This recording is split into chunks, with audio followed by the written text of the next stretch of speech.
So we move from Kanchipuram to another very, very important Kshetra called Tiruvannamalai. So this is how this temple town actually looks. This is a bird's eye view taken from the Annamalai hill.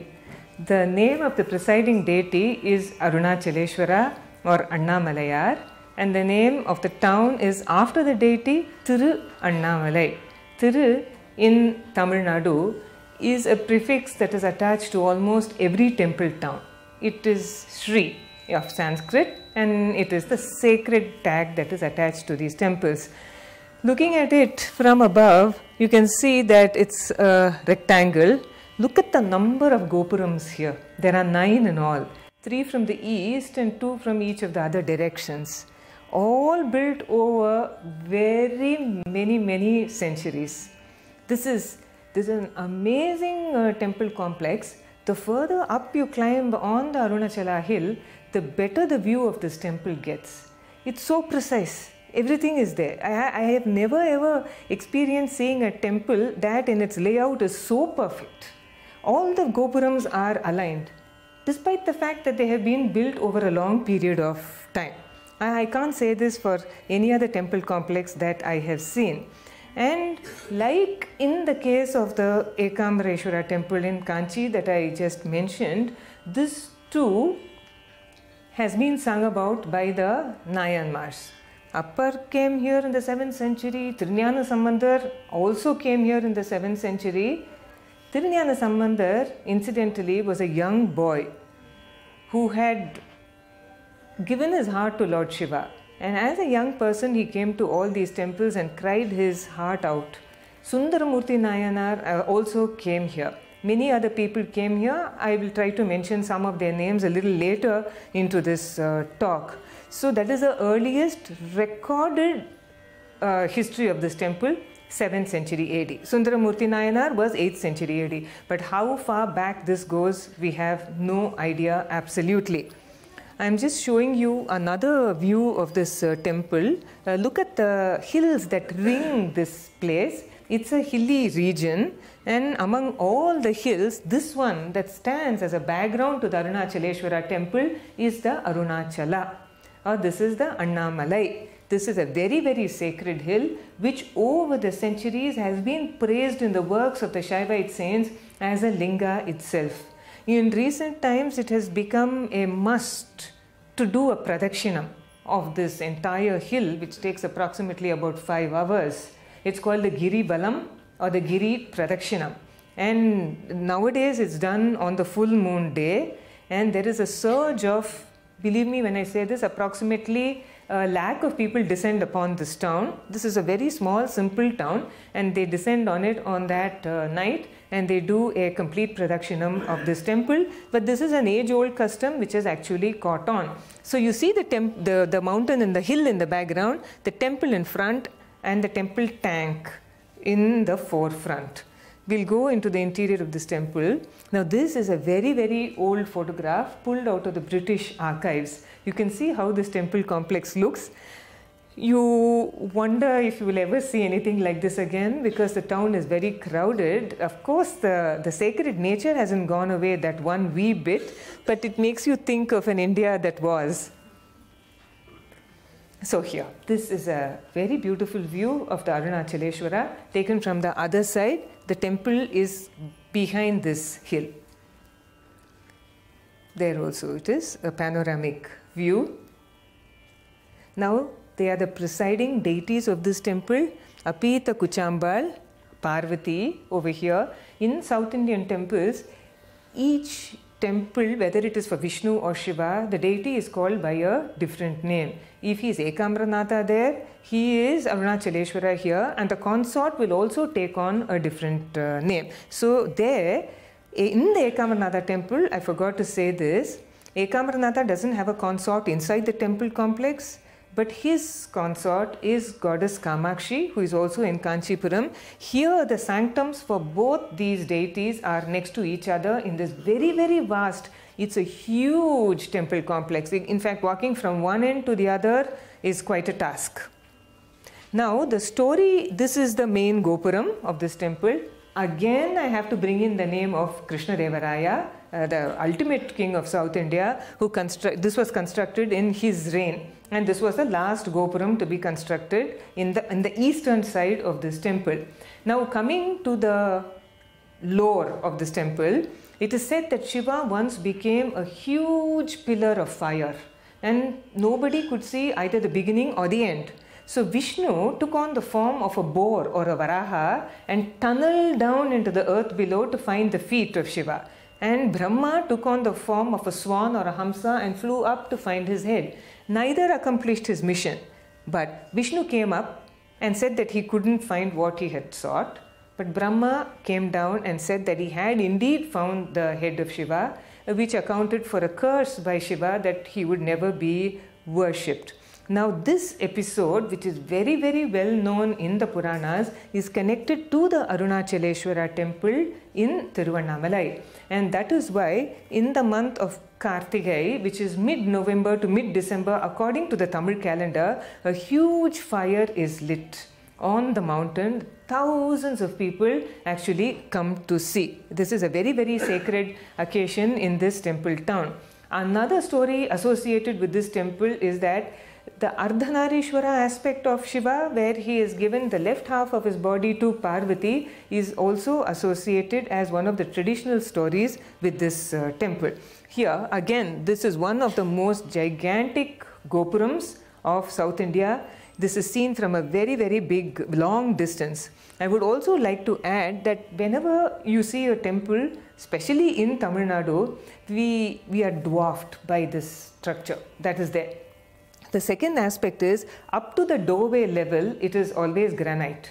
And the superstructure is not granite, because the bigger it gets, the more weight there is on the base and it could never ever stand. So the superstructure is always out of brick and mortar, except in a couple of temples, and that is not in the context of today's talk. So you have this very, very broad granite base carrying this superstructure. This is how the entrance to the temple actually looks. And as we walk in through history.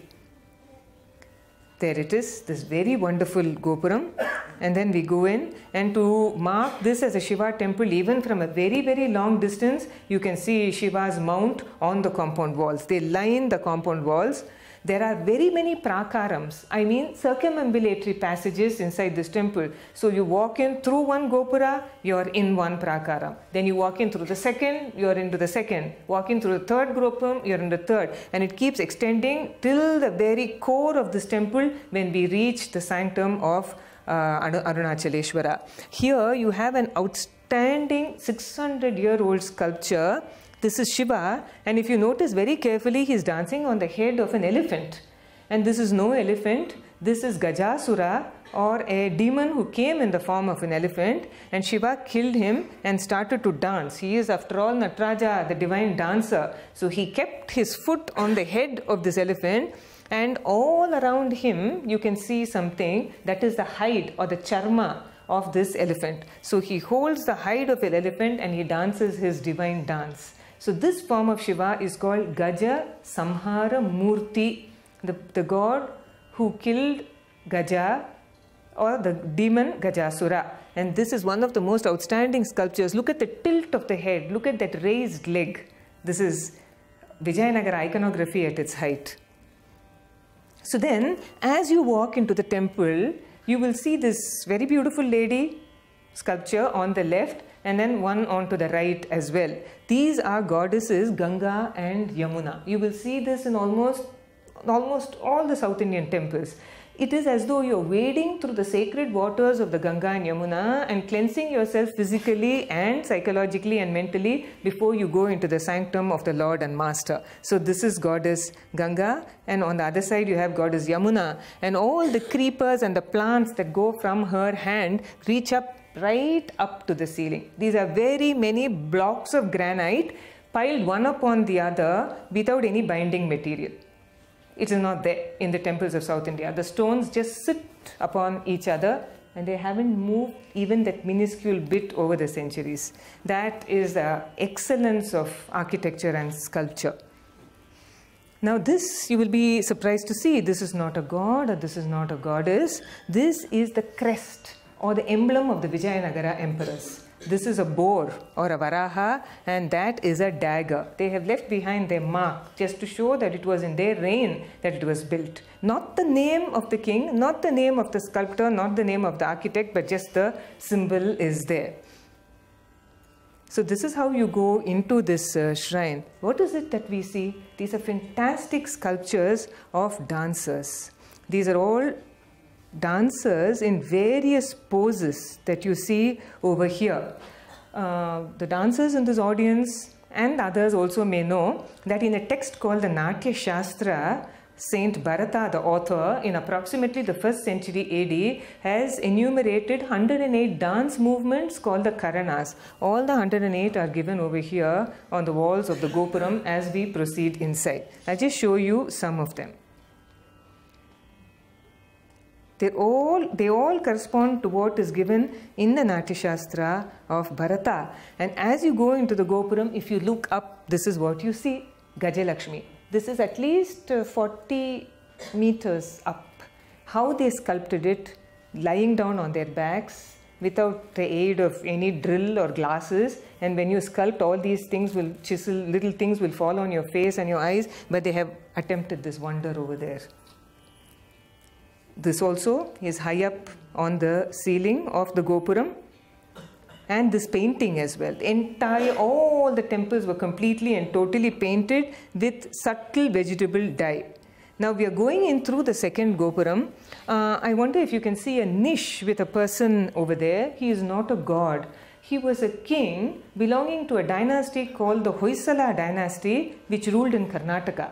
And he had captured Tiruvannamalai from his enemies, and he had made this place his secondary capital and lost his heart to the Lord here, of whom he had begged that he be born as his son. So he was born as his son, and when Veeraballala, that is the name of the Hoysala king, when he died, it is said that God Shiva himself performed the last rites. But this was in the 14th century. And how do we believe that such a thing had actually happened? Because God Arunachaleshwara, the Uttaputsavam of this temple, every year on a particular day, even now, and this has been happening since the 14th century, goes to a village which is 1.5 kilometers away from the temple and does the rites as he would do for his father even today. So that much history is there, that much lore is there in these temples. This is the Gopuram in which the sculpture of this Hoysala king called Veeraballala is there. These are all sculptures taken over time. There is another thing that I also want to say. We think of this as the lingam associated with fire. The Prithvi lingam was in Kanchipuram. This is the Tejas lingam. We also have the Jyotir lingams of Maharashtra, and this is a distinct connection. We have also had in the history of Tamil Nadu a very glorious reign of the Maratha rulers ruling in a place called Tanjavur, which is a very, very ancient and a very sacred place. The Maratha rulers happened to come to Tanjavur from about the late 17th century. And they have done great service to many of the temples in and around the Tanjavur area. And I will come to that in the next session. So now this, what you see is a huge mantapam. A mantapam is a pillared hall. Needless to say, each of these pillars is a monolith or one piece of stone. And if we happen to count them, we'll go to almost 1,000. So this is called a 1,000 pillared hall. Almost all the big temples of Tamil Nadu have 1,000 pillared halls. Why, you may ask? Why are you having temples that have 1,000 pillars? One was to give employment to the people at a time when the harvest was not there. The second thing was to draw the people into the temple, not just for the festivals, not just to watch the festivals. You would be surprised to know a temple acted as a bank. It acted as a school. It acted as a college. It acted as a panchayat. All these things were held in the premises of the temple, and what better place than an airy, pillared, closed mantapa. So that was the reason. So on the base of the mantapa, you have musicians and dancers, simply because all this was part of the temple ritual. At a time when dance and music have moved out of the temple into auditoriums, we would be surprised to hear this, but this is the origin of the growth of dance and music in South India. So there you can see very many musical instruments, many different forms. You see, these are all weather-worn sculptures. We are talking about something that is centuries old, so it's not very precise, but here we are. This is the entrance to the 1,000-pillared hall. Another side view over here. Look at these carved pillars. And then we go to the tank. This is a very, very clean tank. And you may also wonder why you have a pillared corridor going around this temple tank.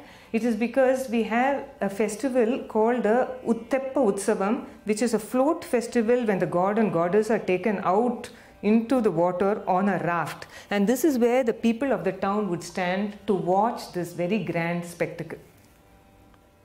So this is how it is.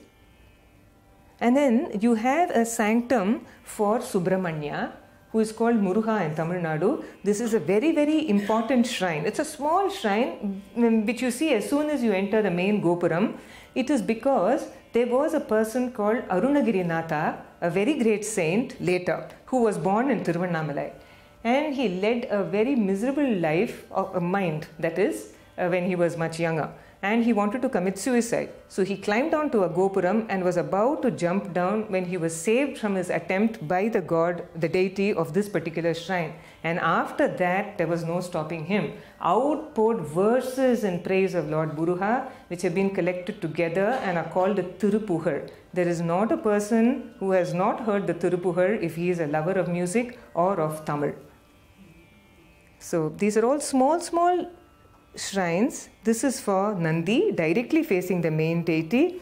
Adorning the base of the Nandi Mantapam, you have musicians and dancers. Turn here, turn there, it's music and dance. Now these are the inscriptions of the temple. They are etched in the Tamil alphabet. There are also Sanskrit inscriptions in many of the temples of Tamil Nadu. These talk about the donations made over time, not only by kings, but by common people like us. Everybody contributed to making this not only a sacred space, not only a religious monument, but a socio-economic and cultural hub as well. Painstakingly etched. So all these Vali and Sugriva, musicians, dancers, scenes that were there at that point of time, elephants and the riders, many tanks. This temple has not just one, but many tanks are there. And again, these pillared corridors are there right around the temple.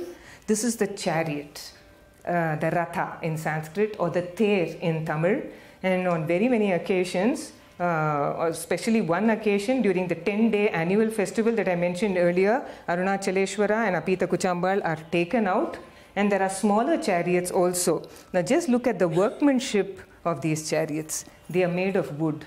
They are very many centuries old. And the wood has to be either teak wood or another wood, which Latin name is Maduka and the Tamil name is Ilupai. These are the kind of timber that are used for making these temple chariots. It is mandatory that not every other wood is actually used. This is the workmanship that goes into the making of a ratha. Chithra talks about that has a resonance with music as I see it. She used 3 words. One is grand, the other is proportion. Every sculpture that we see has such amazing proportion. Some of those dance positions in stone, and they have stayed that way for so long. And the third is the detailing. And as a musician, I find the same thing happening in Muthuswami Dikshit's Kritis. They are grand, they are big. And as we move from one temple to the other, you'll see that the size of the songs also will increase. They are very long songs because he has to pack in all the information. But that does not mean anything about these songs in poetry or music is disproportionate. But the most important thing for me as a musician is the detail. There is so much to learn from the composition about the raga. These are not compositions where just because he has to stuff all this information about the Gopuram and the festivals and this and that he has sort of stretched it like a chewing gum and repeated. No, nothing like that. every phrase is so unique, every phrase is so inspiring for a musician. There is such a textbook of Saranga in the song that we are going to sing, Saranga being the raga. And the interesting thing, and I hadn't really thought of it earlier, all the three Panchabhuta Kshetras that we are presenting today are also set in ragas that have something to do with Shiva. The first was Bhairavi, the second is Saranga, and the third is Kedar, Okay. the peak at Chidambaram. So this is Arunachaleshwara Smarami in Saranga, where Shiva becomes Smaranat Kaivalya Prada. The moment you think of what you want, you get it from him. Smaranat Kaivalya Prada. Arunachaleshwara Smarami, Arunachaleshwara Smarami.